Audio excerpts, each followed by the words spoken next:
Friends, स्वागत है आपका मेरे YouTube चैनल अन्वी टेक में।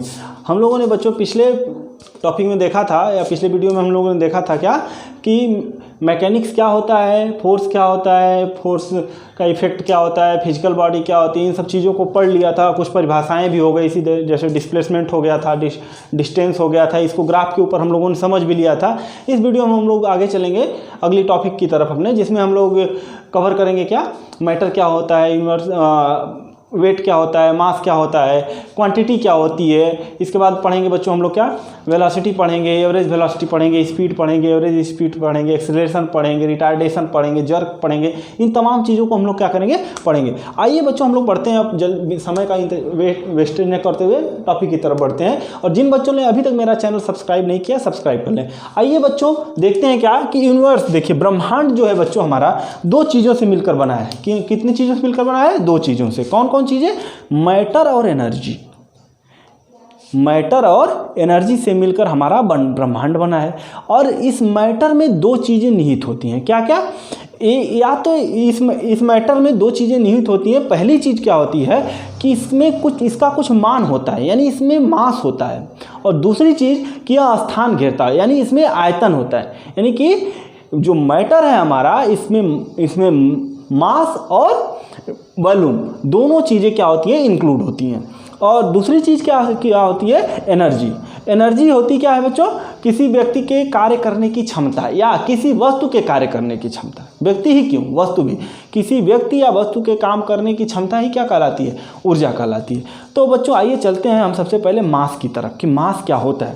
तो बच्चों देखिए, कोई भी ऑब्जेक्ट है वह कई छोटे छोटे कणों से मिलकर बना है। यानी कि किसी भी पदार्थ में जितने भी कण उपस्थित होते हैं उन्हीं का जो सम होता है वही क्या कहलाता है? उनका मास कहलाता है। यानी कि किसी पदार्थ के भीतर उपस्थित अणुओं की संख्या या परमाणुओं की संख्या क्या कहलाता है? उसका मास कहलाता है या द्रव्यमान कहलाता है। इसी चीज़ को बच्चों यहाँ अंग्रेजी में परिभाषा छोटी सी दे देगी, ये क्या कि total quantity of matter is called मास। यानी कि टोटल क्वांटिटी ऑफ मैटर, पदार्थ की कुल मात्रा। मात्रा किसकी? अणुओं या परमाणुओं की या संख्या क्या कहलाती है?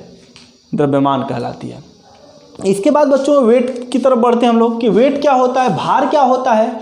तो बच्चों जान लेते हैं कि भार क्या है। तो भार एक एक्सटर्नल फोर्स है। पहली चीज कि भार एक प्रकार का क्या है? बाह्य बल है जो किसी प्लैनेट द्वारा किसी भौतिक वस्तु के ऊपर गुरुत्वाकर्षण के रूप में कार्य करता है। समझ में आ गया बच्चों परिभाषा कि क्या है? भार एक प्रकार का बाह्य बल है जो कि किसी प्लैनेट द्वारा, किसी ग्रह द्वारा भौतिक वस्तुओं के ऊपर गुरुत्वाकर्षण के रूप में कार्य करता है। इसी चीज को बच्चों यहाँ देखिए अंग्रेजी में लिखी गई है, this is defined as a external force. या एक्सटर्नल फोर्स के रूप में परिभाषित किया जाता है।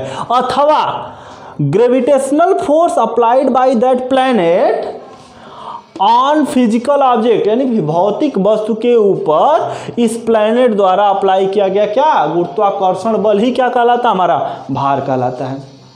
इसके बाद बच्चों आते हैं क्वांटिटी के ऊपर, राशि के ऊपर। तो राशि देखिए बच्चों हमारे पास चार प्रकार की होती है। एक होती है स्केलर क्वांटिटी, एक होती है वेक्टर क्वांटिटी, एक को कहते हैं टेंसर या फेजर, एक मैट्रिक्स।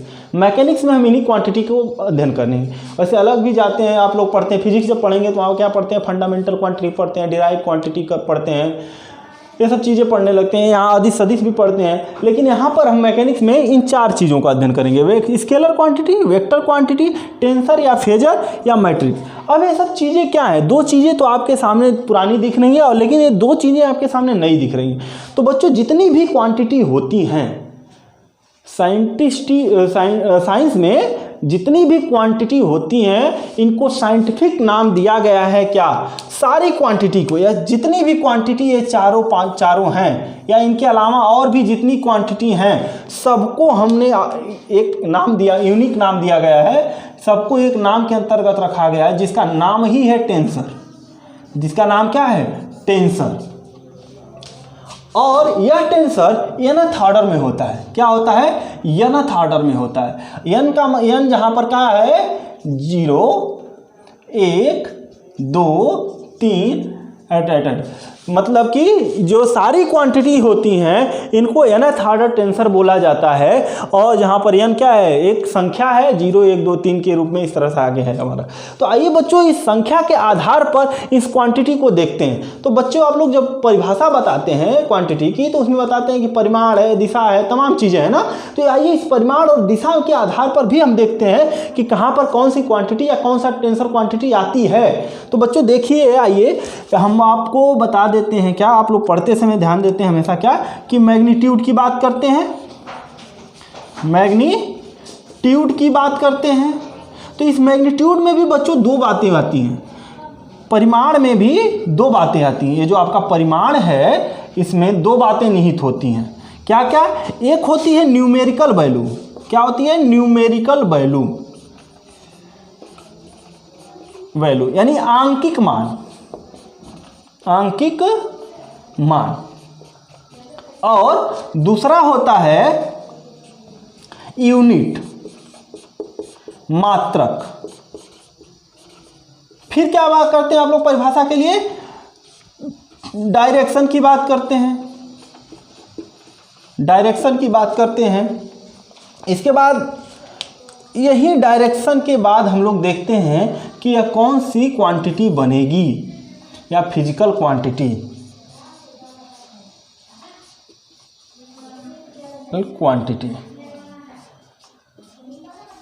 ठीक है बच्चों। तो हम यही ग्राफ पढ़ेंगे यहाँ पर। इस ग्राफ में हम अध्ययन करेंगे क्या कि कौन सी टेंसर क्वांटिटी है हमारी। तो आइए बच्चों देखते हैं कि आंकिक मान अगर किसी इतना है, इसी को बताएंगे बच्चों। देखिए अगर हमारा आंकिक मान किसी ऑब्जेक्ट का क्या है, फिक्स है, क्या है, फिक्स है, और यूनिट भी फिक्स है, लेकिन डायरेक्शन जो है फिक्स नहीं है।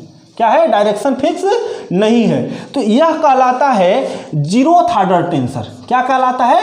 जीरोथ ऑर्डर टेंसर या स्केलर क्वांटिटी।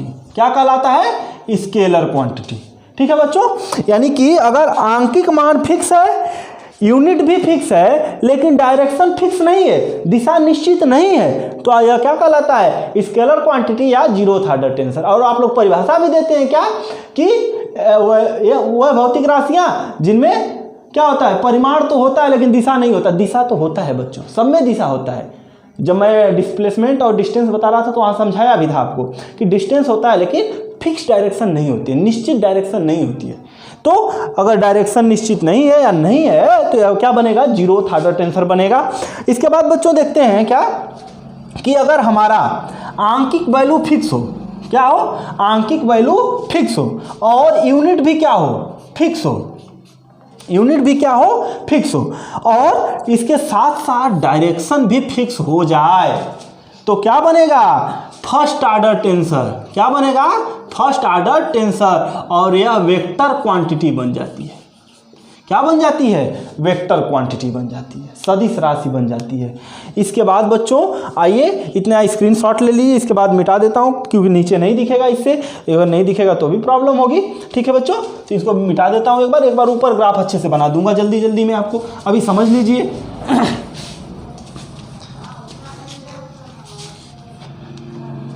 अब देखिए बच्चों, अगर आंकिक वैल्यू क्या हो? वेरिएबल हो। क्या हो? वेरिएबल हो, यानी कि बदलता रहे, और यूनिट फिक्स हो। यूनिट क्या हो? फिक्स हो, और डायरेक्शन भी क्या हो? वेरिएबल हो। क्या हो? वेरिएबल हो, यानी कि बदलती रहे। तो यह क्वांटिटी क्या कहलाती है? फेजर या टेंसर क्वांटिटी कहलाती है। सब फेजर या टेंसर क्वांटिटी क्या कहलाएंगी? फेजर या टेंसर क्वांटिटी कहलाएंगी। यानी कि न्यूमेरिकल वैल्यू बदल रही है, यूनिट क्या है? फिक्स है। यूनिट क्या हो जाए? फिक्स रहे, और लेकिन जो डायरेक्शन है भी क्या करे? बार बार बदले। तो ऐसी जितनी भी राशियां होती हैं क्या कहलाती हैं? फेजर क्वांटिटी या टेंसर क्वांटिटी कहलाती हैं। ठीक है बच्चों, अब और अगली चीज देख लेते हैं। देखिए बच्चों, अगर आंकिक वैल्यू फिक्स हो, क्या हो? फिक्स हो, वेरिएबल ना हो, क्या हो? फिक्स हो आंकिक वैल्यू। आंकिक वैल्यू फिक्स हो, यूनिट फिक्स ना हो, मात्रक भी क्या हो रहा है? इसका लगातार बदल रहा है, और दिशा भी क्या हो रही है? बदल रही है। यानी कि अगर किसी भौतिक राशि का केवल और केवल क्या आंकिक वैल्यू फिक्स हो, क्या है कि आंकिक मान फिक्स हो और मात्रक नहीं, मात्रक बदल रहा हो और क्या हो रही हो, डायरेक्शन भी साथ साथ बदल रही हो, तो ऐसी क्वांटिटी क्या कहलाती है बच्चों? आपको ऐसी क्वांटिटी को क्या कहते हैं आप लोग? मैट्रिक्स। क्या कहते हैं? मैट्रिक्स कहते हैं।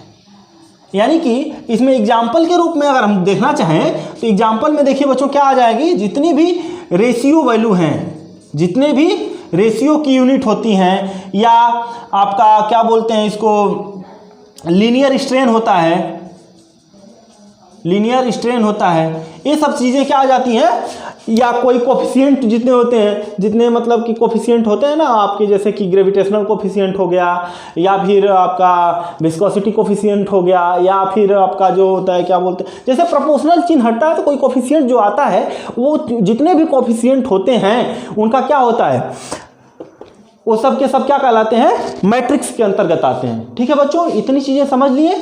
आइए बच्चों जल्दी जल्दी देख लेते हैं इस ग्राफ के ऊपर, पूरे ग्राफ को एक बार अच्छे से बना देते हैं। इतनी चीज़ें तो आप लोग समझ गए होंगे। आइए जल्दी से एक बार कवर कर लेते हैं विथ एग्जाम्पल। विथ एग्जाम्पल देख लेते हैं, सारी चीज़ों को ग्राफ के रूप में आपको मिल जाएंगी, और जब ग्राफ के रूप में मिल जाएंगी तो आपको पढ़ने में सुविधा होगी। तो आइए बच्चों देखते हैं। अगर देखिए हमने क्या बताया, अगर क्या मैग्नीट्यूड, पहली चीज़ क्या थी? मैग्नीट्यूड थी, मैग्नीट्यूड थी।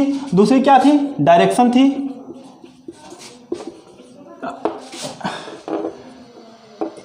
इधर ऑर्डर लिखेंगे किसका? टेंसर का। किसका ऑर्डर? टेंसर का। इधर क्वांटिटी लिखेंगे या फिजिकल क्वांटिटी, क्वांटिटी। इधर एग्जाम्पल। ठीक है बच्चों, एग्जाम्पल लिख देंगे। ठीक है, चलिए आगे बढ़ते हैं। तो देखिए मैग्नीट्यूड में क्या था? दो चीजें थी, एक था आंकिक मान और दूसरा क्या था? मात्रक।